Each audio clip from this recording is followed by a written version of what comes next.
जम्मू कश्मीर में 10 साल के बाद असम्बली के इंतखाबात हो रहे हैं, लेकिन जब भी जम्मू कश्मीर में इंतखाबात हुए हैं, चाहे वो पार्लियामेंट के हों या फिर असम्बली के, कश्मीरी पंडितों का हमेशा एक इम्पॉर्टेंट फैक्टर माना जाता है।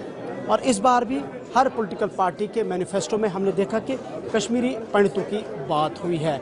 लेकिन ये जो 10 साल के बाद जम्मू कश्मीर में असम्बली के इंतखाबात हो रहे हैं, ये काफ़ी सारी चेंजेस भी देखने को मिली है। और ख़ासकर ये इंतखाबात स्टेटहुड के अंदर नहीं बल्कि यूटी के अंदर हो रहे हैं। कश्मीरी पंडित इस पर क्या तासुरात देते हैं, इनके क्या ख्यालात हैं इस इंतखाबात के हवाले से। करीबन 5 कश्मीरी पंडित इस बार चुनाव में हिस्सा ले रहे हैं, लेकिन हमारे साथ है संजय तिक्कू जी, जो कि इस ट्रस्ट के यहाँ पे प्रेसिडेंट है। संजय जी, बहुत शुक्रिया आपका।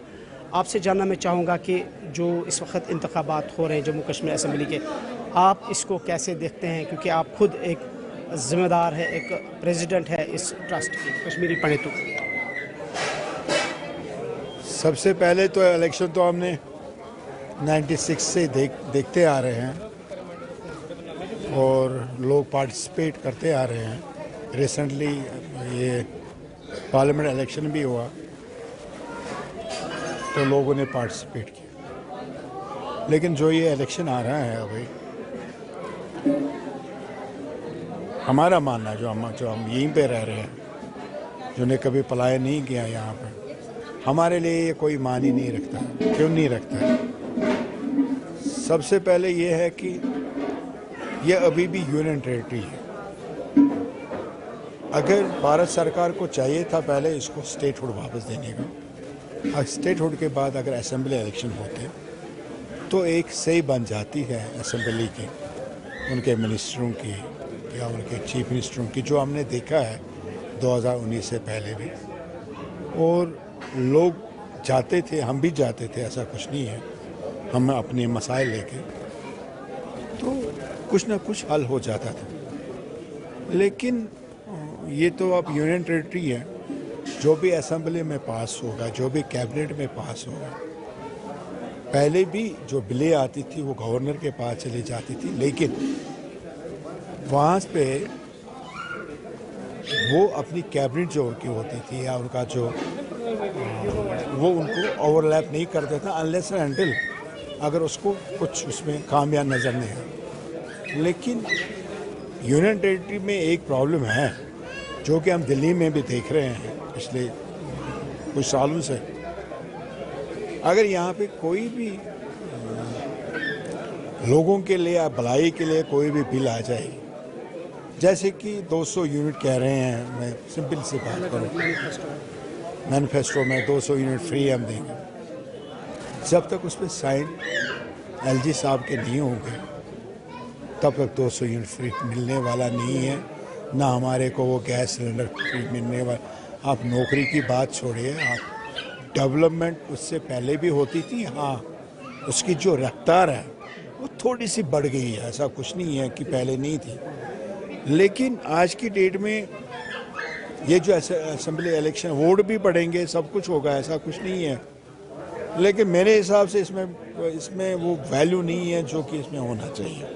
अब रही बात हवा कदल की, कि हवा कदल एक ऐसी चीज़ है, ऐसी जगह है जहाँ पे कश्मीरी पंडित मैक्सिमम रहते थे। यहाँ का जो रेशो था 90 से पहले, इट वाज 65 to 35। तो उस समय भी कुछ ही कश्मीरी पंडित असेंबली में आते थे। आज के डेट में अगर हवा कदल की बात करें, जो नॉन माइग्रेंट्स वोटर्स हैं वो 100 खाली 100 है। बाकी जो वो बाहर है, चाहे कोई दिल्ली में है, कोई जम्मू में है, कोई अमेरिका में है, उसके बाद उनको एम फॉर्म भरना है। अब कितने वोट आ जाएंगे, किसको आ जाएंगे? अभी मुझे लगता है 6 कश्मीरी पंडित इस हवा कदल कॉन्स्टिट्यूंसी से लड़ रहे हैं, जो कल एक न्यूज़ आई थी। 4 को तो मुझे पता है कि 3 तो यहीं पे है, तो और 3 उठ रहे हैं।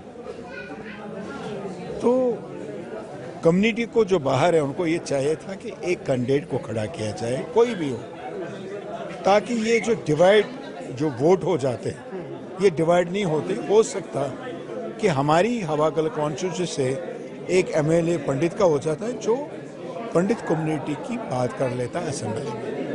मुझे नहीं लग रहा कि ऐसा कुछ होने वाला है। वो डिस्ट्रीब्यूट हो जाएंगे और जिसको आना है तो वो आ जाएगा। एक और कश्मीरी पंडित हमारे साथ है, मोहित बान इनका नाम है। मोहित जी, जो 10 साल के बाद जम्मू कश्मीर में असेंबली इलेक्शंस हो रहे हैं, जो कश्मीरी पंडितों की रिप्रेजेंटेशन आप देख रहे हैं, किस तरह से आप इसको देखते हैं एज ए कश्मीरी पंडित? देखिए, पहले तो बड़ी शर्म की बात है कि यहाँ इंतखाबात 10 साल के बाद हो रहे हैं। आज हम ऐसे हालात हो गए कि 10 साल के बाद इलेक्शन हो रहे हैं, हम इसका भी शुक्र मना रहे हैं। हालांकि एक जमहूरियत के अंदर इससे बड़ा दब्बा, इससे बड़ी शर्म की बात कोई हो नहीं सकती। आप जहाँ तक कश्मीरी पंडित के हवाले से बात करते हैं, मैं समझता हूँ कि एक सीट थी हबा कदर, जहाँ कश्मीरी पंडितों का एक वोट जो था वो बड़ा मायने रखता था। लेकिन इसके अंदर भी कई और लोग जो है इलाके, जो खानियार का इलाका है, जो बाकी इलाके हैं, उनको जोड़कर मैं समझता हूँ कि उस कश्मीरी पंडित जो वोट था उसको डाइल्यूट कर दिया गया है कहीं ना कहीं पर। और जहाँ पर कश्मीरी पंडित समाज है, उसकी डिमांड थी कि पॉलिटिकल रिजर्वेशन मिले, कहीं 1-2 सीटें उनके लिए रिजर्व करें ताकि वो वापस कश्मीरी जो लार्जर पॉपुलेशन है उसके अंदर जाएं, उनसे वोट मांगे। जो दूरियां कश्मीरी पंडित और मुस्लिम समाज के बीच में, ये वो दूरियों के अंदर कहीं ना कहीं से कमी आए। बट लेकिन मैं समझता हूँ ये जो नॉमिनेशन का तरीका है ये सही नहीं है। ये तो पहले भी हम MLC नॉमिनेट करते थे, मिनिस्टर उसको बना सकते थे। तो ये जो नॉमिनेशन का तरीका है ये सही तरीका नहीं है। रिजर्वेशन कहीं ना कहीं होनी चाहिए थी। हर कोई पार्टी अपना नुमाइंदा उठाती, चाहे वो पीपल्स डेमोक्रेटिक पार्टी है, नेशनल कॉन्फ्रेंस है, BJP है, कांग्रेस है, कोई भी अपना नुमाइंदा उठाती, वो लोगों के अंदर जाता, वोट मांगता और लोगों के चुने हुए वोट से वो असेंबली के अंदर आता। लेकिन ये ऐसा रहमो करम के ऊपर जो है, जो LG का रहमो करम है या कोई उस टाइम की मौजूदा सरकार है उसके रहमो करम के ऊपर वो नुमाइंदगी करने नहीं आते। एक और कश्मीरी पंडित हमारे साथ है, नाना जी इनका नाम है, इनसे भी तासुरात जानेंगे। जी, आप बताएं, जो जम्मू कश्मीर में असेंबली के इंतखाबात 10 साल के बाद हो रहे हैं, इसमें जो कश्मीरी पंडितों की जो रिप्रेजेंटेशन है, आप इसको कहाँ देखते हैं? दूसरा, देखिए, हर सरकार में, हर इलेक्शन में कश्मीरी पंडितों की रिहेबिलिटेशन को मैनिफेस्टो में रखा जाता है। सो ओवरऑल दोनों चीज़ों को आप एज ए कश्मीरी पंडित कैसे देखते हैं? पहले मैं आपको धन्यवाद करना चाहता हूँ, आप लोग यहाँ पर आए। और दूसरी बात, जहाँ तक इलेक्शन का सवाल है, जो कश्मीरी पंडित हम उठे हैं अपने कॉन्स्टिट्यूशन में, जो यहाँ पर रहते हैं, आज एक्सपोजर इतना है कि आज हक के लिए हम लड़ाई करना चाहते हैं। क्योंकि जो पुरानी सरकारें थी उन्होंने क्या किया ये आप लोगों को भी पता है, सबको पता है, मुझे बोलने की कोई ज़रूरत नहीं है। और हम हर्ट हो गए उस बात से, जो कल हमारे होम मिनिस्टर साहब अमित शाह जी जम्मू आए थे तो उन्होंने कहा कि 6000 पोस्टें जो हमने कहा वो रिहेबिलिटेट किया, वो गलत है। वो 6000 पोस्ट कांग्रेस की देन है। हमारे जो जगती टाउनशिप है वो कांग्रेस की देन है, वो BJP की देन नहीं है। आज तक कहाँ पर है नरेंद्र मोदी जी?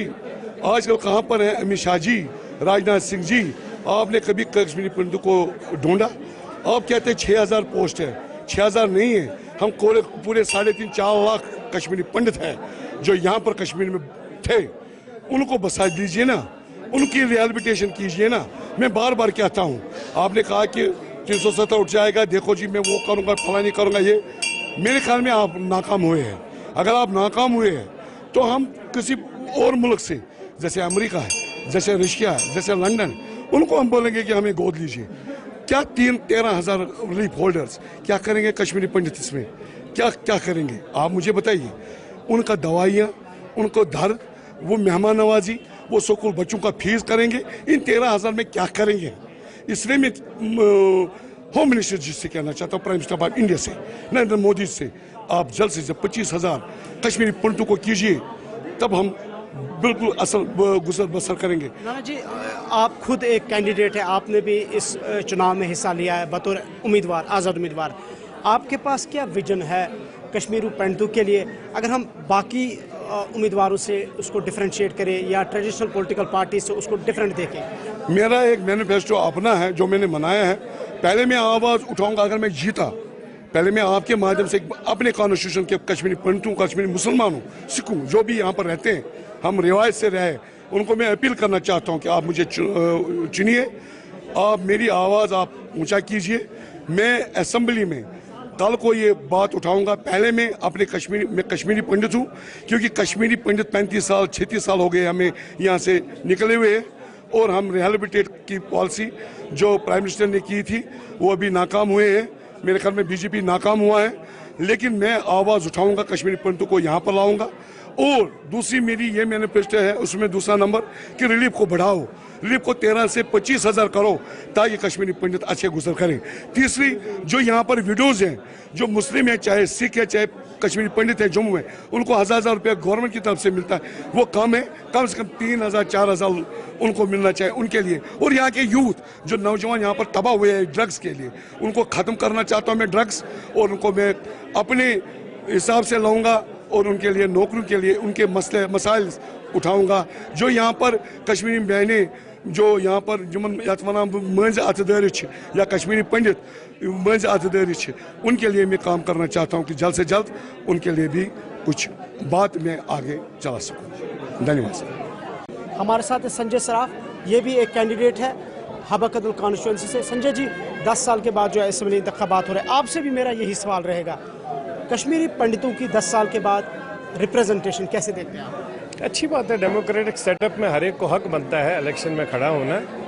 जैसे मेजॉरिटी कम्युनिटी के सब भाई खड़े हो रहे हैं कैंडिडेट्स, वैसे ही कश्मीरी पंडित भी अब इन जो पहले इश्यूज थे अब कुछ हद तक बहुत सॉर्ट आउट हो गए हैं, तो सिक्योर लगता है अपने आप को कश्मीर में। तो नेचुरली एज कैंडिडेट खड़ा हो रहा है तो अच्छी बात है, हम स्वागत करते हैं जी। कहा जाता है कि जब भी इंतखाबात होते, पार्लियामेंट के हों, असेंबली के हों, कोई भी सरकार आए, कश्मीरी पंडितों के मसाइल पर बढ़ चढ़ कर इस पर बातचीत होती है, लेकिन फिर इम्प्लीमेंट कितने होते हैं वो भी हम जानते हैं। तो वो कैसे देखते हैं आप उन चीज़ों को कि कश्मीरी पंडितों पे भी सियासत की जाती है? ऑफकोर्स हर एक कम्युनिटी के ऊपर सियासत होती है, शिया बरादरी के ऊपर सियासत होती है, सुन्नी भाइयों के ऊपर सियासत होती है, तो कश्मीरी पंडित एक छोटी सी कम्युनिटी है, उनके ऊपर भी सियासत होती है। तो नेचुरली पॉलिटिकल पार्टीज अपने अपने तरीके से, आप चलो जो भी थी, पहले कांग्रेस थी, उन्होंने रिटर्न रिहैबिलिटेशन पर कोई काम नहीं किया, एनसीपीडीपी थी, उन्होंने कोई काम नहीं किया, अब भाजपा है, उन्होंने भी रिटर्न रिहैबिलिटेशन पर कोई ऐसा काम नहीं किया जो दिखे कि कश्मीरी पंडित वापस आ रहा है।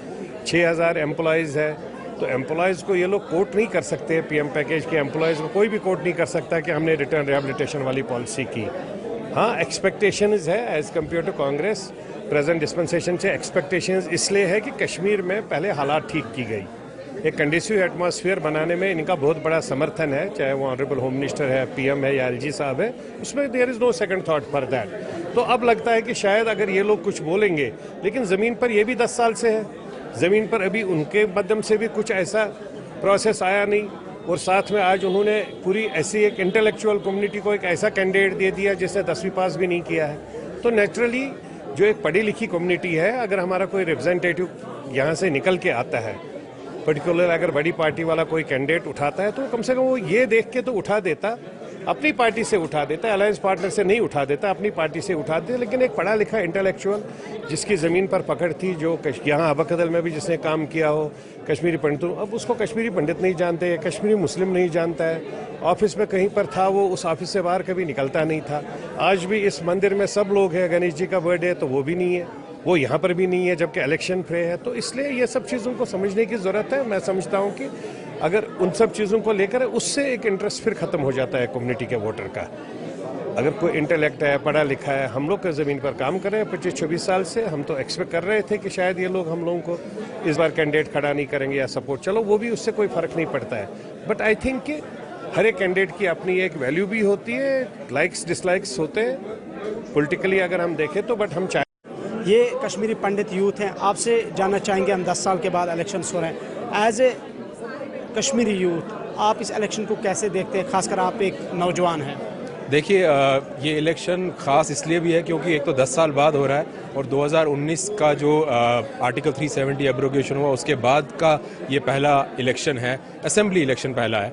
तो हम तो इसको बहुत पॉजिटिवली देख रहे हैं और उम्मीद करते हैं कि जो हमारे नुमाइंदे चुन के आएंगे वो न सिर्फ हमारी कम्युनिटी की बल्कि हमारे पूरे जो रियासत जम्मू कश्मीर है उसके मसाइलों का हल करेंगे और तरक्की की राह पे लेके जाएंगे। हमारे हर इलेक्शन में हमने देखा कि कश्मीरी पंडितों के हवाले से बात हुई है, रिहेबिलिटेशन की बात हुई है, मैनिफेस्टो का हिस्सा बने हैं, लेकिन एज ए कश्मीरी यूथ आप समझते हैं कि जो हक कश्मीरी यूथ रखते हैं उन्हें सियासी जमातें अपनी हुकूमत में वो हक फराहम करती हैं? बिल्कुल मुझे लगता है कि सारी पॉलिटिकल पार्टीज़ हमारे पास आते हैं वोट मांगने के लिए और बहुत सारे वादे करते हैं, अपने मैनिफेस्टो में भी रखते हैं, लेकिन ज़मीनी सतह पे अगर आप देखेंगे तो उसका जो एग्जीक्यूशन है वो 5% भी नहीं होता है।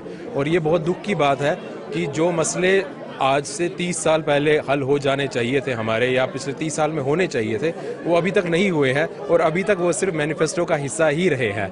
अगर उनको मैनिफेस्टो से ज़मीन पर उतारा गया होता तो शायद जो इतने साल लग गए ये सब आयोजन कराने में, आज कई सालों बाद मतलब इतने लोग यहाँ पर आए हैं मंदिर में, धीरे धीरे झांकियाँ भी निकलती, बहुत कुछ होता है, वो बहुत पहले हो गया होता। तो जी थैंक्स। जम्मू कश्मीर में हो रहे 10 साल के बाद असम्बली इंतखाबात के हवाले से कश्मीरी पंडितों की ये अलग अलग ओपिनियन थी। नाज़रीन, आप देख रहे हैं Gulistan TV with camera person Mohammad Shafi, Imran Naikoo, Haba Kadal, Srinagar.